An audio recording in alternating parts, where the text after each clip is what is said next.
Bunda Haya, Pak Priyatno, Bunda Dr. Sari, Ikhwan, Akhwat yang dirahmati oleh Allah Subhanahu wa taala. Ibnu Athaillah As-Sakandari berkata, la yazidu fi izzihi ikbalu man akbala alaihi wala yanqusu min izzihi idbaru man adbara anhu. La yazidu, tidaklah bertambah, fi izzihi, dalam kemuliaan Allah, tidaklah bertambah kemuliaan Allah, ikbalu man akbala alaih, seseorang mendekatkan dirinya kepadanya, seseorang beribadah kepadanya. Jadi Allah itu ghaniyun anil alamin. Allah itu kaya. Ibadah yang kita kerjakan tidak mempengaruhi kemuliaan Allah.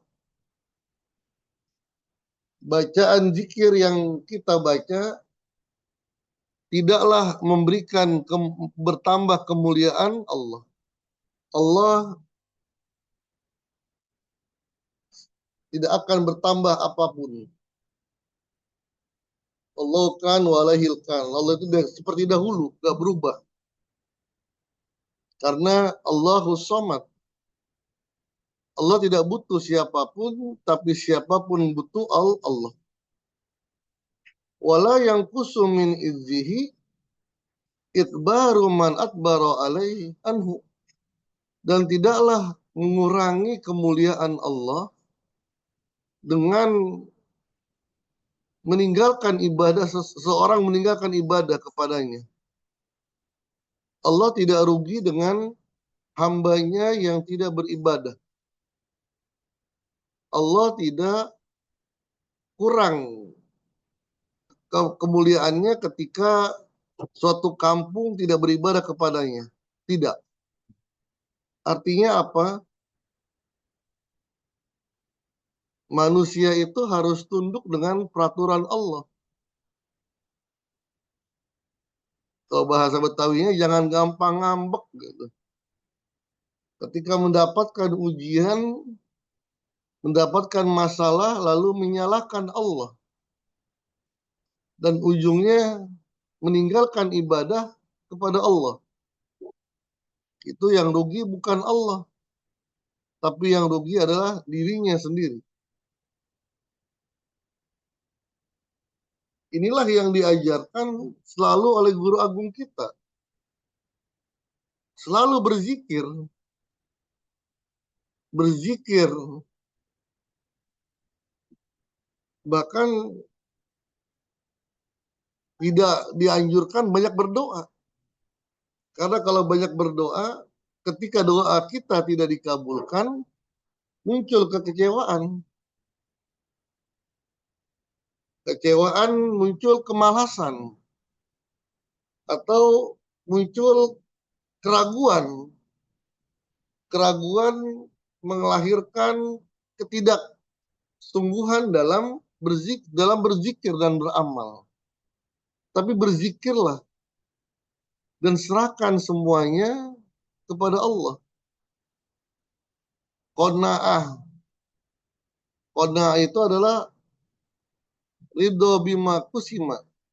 Ridho dengan apapun yang Allah kasih. Iza kunta za qalbin qanu'in wa anta wa malikud dunya sawa'u.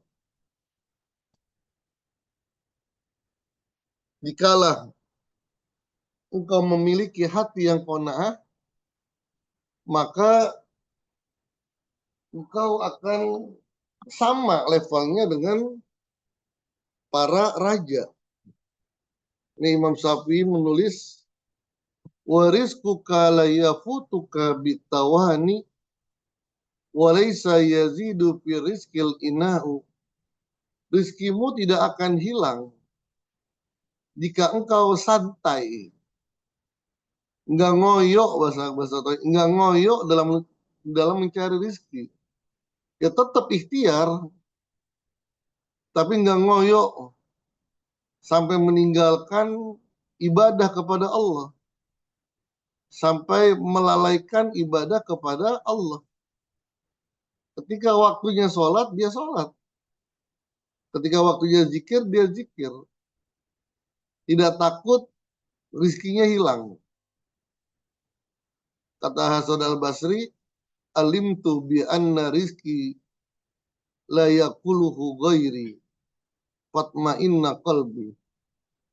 Aku yakin rezekiku tidak akan dimakan oleh orang. Maka hatiku menjadi tenang. Makud dirolaka wasaufa yatika. Apa yang sudah ditetapkan untukmu, maka dia akan datang kepadamu. Walaysa yazidu fi rizqil ina'u. Tidaklah kesungguhan yang mati-matian, kerja sampai mati-matian meninggalkan segala aktivitas pengajian, manakiban, tidaklah akan menambah rizkimu. Kalau sudah seperti itu, ya itu aja. Terkadang kita kecewa dengan Tuhan, dengan Allah. Kecewa dengan Allah yang imbasnya kurangnya frekuensi dalam ibadah. Ketahuilah hal seperti itu tidaklah merugikan Allah, tapi sebaliknya merugikan diri kita. La tanfa'uhu ta'atuka wa la tadurruhu ma'siyatuka. Tidaklah engkau memberikan manfaat kepada Allah dengan ketakwaanmu, dengan ketaatanmu. Begitu pula sebaliknya, wala tadurruhu ma'siyatuka. Tidaklah membahayakan, merugikan Allah kemaksiatan yang kita kerjakan.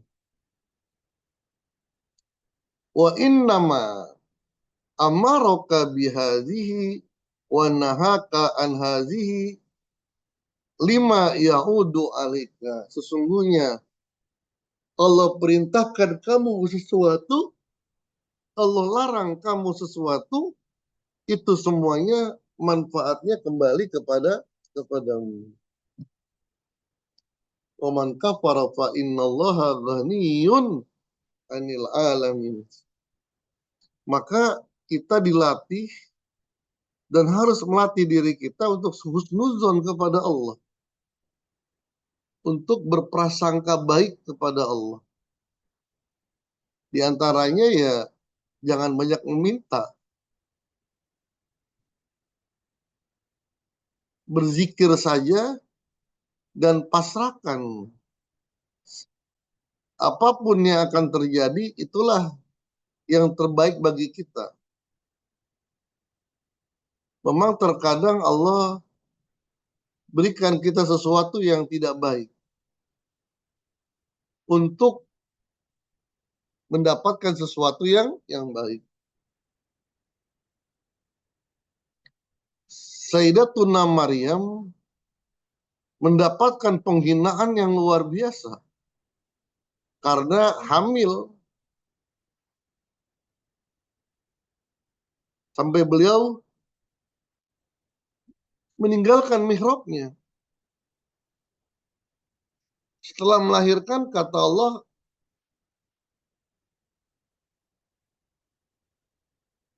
hadapi mereka. Wa in tarayinna ahadan minal basar faquli inni lazartu lirrahmani sawma. Ketika engkau berjumpa dengan manusia, katakan kepada mereka bahwa aku sedang bernazar kepada Allah untuk diam. Apa maknanya? Diam itu emas. Dalam menghadapi masalah cukup diam. Hanya berbicara kepada Allah. Tidak usah mengeluh, kalau bahasa apa, nggak usah ngeluh mana-mana. Belum tentu orang yang kita keluhkan itu akan memberikan bantuan kepada kita. Atau sebaliknya menjadi masalah karena membicarakan aib yang kita kita punya. Allah berikan ujian yang begitu berat untuk akhirnya mendapatkan seorang anak yang luar biasa. Nabi Isa alaihissalam, seorang nabi, seorang rasul, yang kemuliaannya mengangkat kemuliaan seorang ibunya.